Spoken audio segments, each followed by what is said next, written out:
Assalamualaikum warahmatullahi wabarakatuh. Bismillahirrahmanirrahim. Alhamdulillahirabbil alamin. Allahumma shalli wa sallim ala sayyidina Muhammadin wa ala alihi wa sahbihi ajma'in, amma ba'du. Sahabat sekalian dimanapun saja Anda semua berada, puji syukur kita haturkan kehadirat Allah Subhanahu wa ta'ala, karena dengan rahmatnya kita masih diberi kesehatan sehingga masih bisa menjalani aktivitas dalam kehidupan sehari-hari. Pada pertemuan kita kali ini, insya Allah saya akan membagikan sebuah faidah yang sangat agung, yaitu tentang sholat sunat istikharah, di mana sholat sunat istikharah ini disunatkan dalam menghadapi berbagai macam perkara, sebagaimana diterangkan, innal istikharata mustahabbatun fi jami'il umur. Sesungguhnya sholat istikharah itu disunatkan dalam menghadapi semua perkara.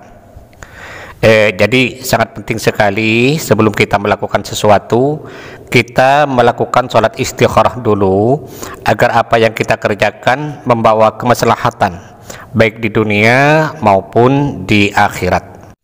Misalnya kita akan berbisnis dengan seseorang, apakah orang itu akan membawa kemaslahatan bagi kita atau sebaliknya akan membawa kemudaratan bagi kita. Atau misalnya kita akan menikah dengan seseorang, apakah ia baik bagi kita atau sebaliknya. Atau misalnya seorang ayah atau seorang ibu ingin menikahkan putrinya dengan seseorang, apakah orang itu membawa maslahah atau tidak. Atau misalnya kita akan berdagang sesuatu, apakah dagangan ini akan menguntungkan kita atau tidak, dan lain sebagainya. Insya Allah nanti akan ada jawaban dari Allah Subhanahu wa ta'ala, dan insya Allah apa yang kita pilih akan membawa maslahah bagi kita baik di dunia maupun di akhirat. Dalam menyampaikan penjelasan ini, saya mengutip keterangan dari sebuah kitab, yaitu Al-Adhkar An-Nawawiyah.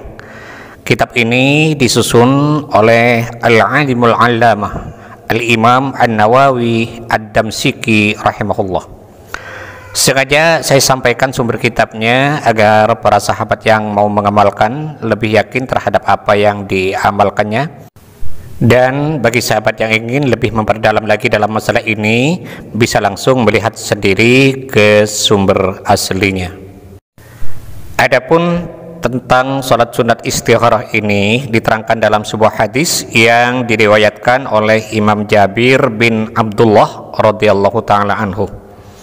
Bismillahirrahmanirrahim. An Jabir bin Abdullah radhiyallahu ta'ala anhuma annahu qala. Diceritakan dari sahabat Jabir bin Abdullah radhiyallahu ta'ala anhuma annahu qala, sesungguhnya Jabir bin Abdullah ini berkata, kata Jabir bin Abdullah, kana Rasulullah sallallahu alaihi wasallam yu'allimuna al-istikharata fil umuri kulliha, bahwa Rasulullah sallallahu alaihi wasallam mengajarkan kami tentang sholat istikharah dalam semua urusan. Kesurati minal Quran, seperti mengajarkan satu surat dari Al-Quran. Artinya, kata sahabat Jabir, Rasulullah Shallallahu Alaihi Wasallam mengajarkan tentang sholat sunat istikharah kepada kami semua dengan jelas, sebagaimana beliau menyampaikan satu surat dari Al-Quran. Bagaimana cara sholat sunat istikharah tersebut? Yaqulu, Nabi bersabda, sabda Nabi, idza hamma ahadukum bil amri, jika salah satu dari kalian berniat melakukan sesuatu, falyarka' rak'ataini min ghairil fardhati, maka hendaklah ia melakukan sholat sunat 2 rakaat selain dari sholat fardhu. Jadi caranya kita melakukan sholat sunat istikharah, waktunya bebas kapan saja, yang penting bukan waktu yang diharamkan, seperti sesudah sholat subuh dan setelah sholat asar, itu tidak boleh. Lebih baik kita melakukan sholat istikharah itu di waktu malam, biar lebih tenang, lebih khusyuk dan lebih mustajab. Jadi setelah kita ambil wudhu, kita langsung melaksanakan sholat sunat 2 rakaat. Niatnya usolli sunnatal istikharati raka'ataini lillahi ta'ala, Allahu Akbar. Saat kita takbiratul ihram itu, dalam hati kita berniat, saya berniat melakukan sholat sunat istikharah 2 rakaat karena Allah Ta'ala. Pada rakaat pertama setelah membaca surat Al-Fatihah dianjurkan membaca surat Al-Kafirun, dan pada rakaat kedua setelah surat Al-Fatihah dianjurkan membaca surat Ikhlas. Setelah selesai melakukan sholat dan telah selesai mengucapkan salam, tsummal yaqul, kemudian kata Nabi hendaklah ia membaca doa ini. Doanya adalah Bismillahirrahmanirrahim. Allahumma inni astakhiruka bi'ilmika wa astaqdiruka biqudratika wa as'aluka min fadlikal azim fa innaka taqdiru wa la aqdiru wa ta'lamu wa la a'lamu wa anta 'allamul ghuyub.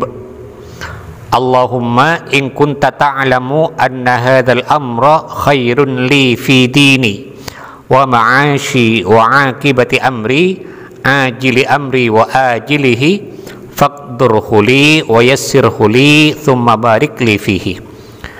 Wa in kunta ta'lamu anna hadzal amra syarrun li fi dini wa ma'ashi wa akibati amri ajili amri wa ajilihi fasrifhu anni wasrifni anhu waqdur liyal khaira haitsu kana thumma raddini bihi. Itu antara lain bunyi daripada doa sholat sunat istikharah. Kalau saya terjemahkan ke dalam bahasa Indonesia, maka insya Allah kurang lebihnya sebagai berikut. Allahumma inni astakhiruka bi'ilmika. Ya Allah, sesungguhnya aku mohon petunjuk kepadamu dengan pengetahuanmu. Wa astaqdiruka biqudratika, dan aku mohon kemampuan kepadamu dengan kekuasaanmu. Wa as'aluka min fadlikal azim, dan aku mohon kepadamu karuniamu yang agung. Fa innaka taqdiru wa la aqdiru, karena sesungguhnya engkau mampu untuk itu semua dan aku tidak punya kemampuan. Wa ta'lamu wa la a'lamu, dan engkau mengetahui apa yang terbaik bagiku, wala a'lamu, sedangkan aku tidak mengetahuinya. Wa anta 'allamul ghuyub, dan engkau maha mengetahui perkara-perkara yang samar. Allahumma in kunta ta'lamu anna hadzal amra khairun li. Ya Allah, jika engkau mengetahui bahwa perkara ini baik bagiku, fi dini wa ma'ashi wa akibati amri, membawa kebaikan dalam agamaku, dalam kehidupanku, dan dalam akhir urusanku, ajili amri wa ajilihi, membawa kebaikan dalam urusan dunia dan akhiratku, faqdurhu li, maka takdirkanlah hal itu kepadaku. Wa yassirhu li, dan mudahkanlah hal itu kepadaku. Thumma barik li fihi, serta berikanlah keberkahan kepadaku dalam hal tersebut. Wa in kunta ta'lamu anna hadzal amra syarrun li. Ya Allah, jika engkau mengetahui bahwa perkara ini jelek bagiku, fi dini wa ma'ashi wa akibati amri, membawa kejelekan dalam agamaku, dalam kehidupanku, serta dalam akhir urusanku, ajili amri wa ajilihi, membawa kejelekan dalam urusan dunia dan akhiratku, fasrifhu anni wasrifni anhu, maka palingkanlah ia dariku dan palingkan pula aku darinya. Artinya, jauhkanlah dia dariku dan jauhkan pula aku darinya. Waqdur liyal khaira haitsu kana, dan takdirkanlah yang terbaik untukku apapun keadaannya. Tsumma raddini bihi, dan jadikanlah aku ridho dengannya.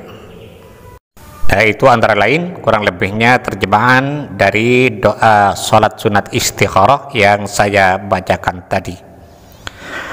Wa yusammi hajatahu, dan hendaklah ia menyebutkan hajatnya. Artinya setelah kita membaca doa tersebut 1 kali atau 3 kali, lalu kita mengutarakan hajat kita kepada Allah Subhanahu wa ta'ala.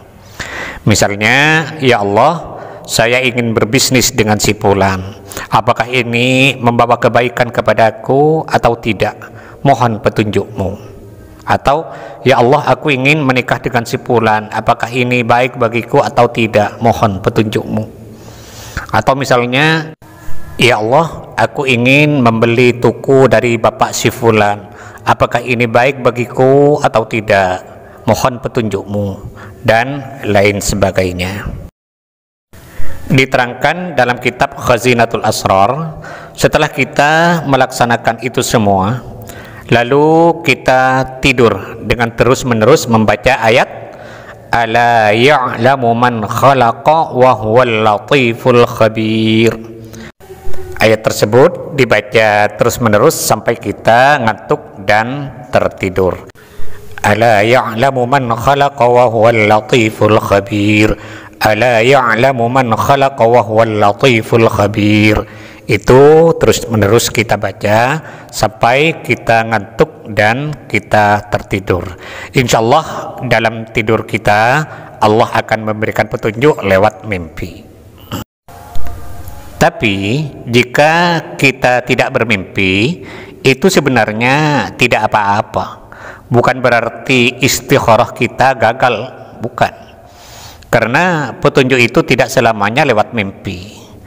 Wa idza istakhara madha ba'daha lima yansharihu lahu sadruhu. Ketika yang bersangkutan sudah melakukan istikharah tapi tidak ada petunjuk lewat mimpi, maka ikuti kata hatinya. Apa yang hati kita merasa enak, merasa puas, merasa nyaman, ikuti itu. Kalau merasa nyaman dengan membeli toko itu, ya lakukan saja. Kalau merasa puas, merasa jembar hati kita menikah dengan si fulan itu, ya teruskan saja, dan lain sebagainya. Ada keterangan dalam kitab lain, kalau 1 kali kita istikharah belum ada mimpi, sebaiknya lakukan sampai 3 malam atau 7 malam. Kalau masih belum ada mimpi juga, madha ba'daha lima yansharihu lahu sadruhu, kita jalani saja dengan mengikuti kata hati kita. Itu keterangan tentang sholat sunat istikharah. Sahabat sekalian, mungkin ini yang bisa saya sampaikan dalam pertemuan kita kali ini. Mudah-mudahan ada manfaatnya dan semoga bisa menjadi amal jariah bagi saya. Amin amin ya mujibas sailin. Dan bagi sahabat yang berkenan untuk mendukung channel ini, sangat baik sekali bagi sahabat untuk menekan tombol subscribe dan loncengnya, agar para sahabat tidak ketinggalan setiap update terbaru dari video yang ada di channel ini. Sekian, terima kasih. Wallahul muwaffiq ila aqwamit thoriq. Wassalamualaikum warahmatullahi wabarakatuh.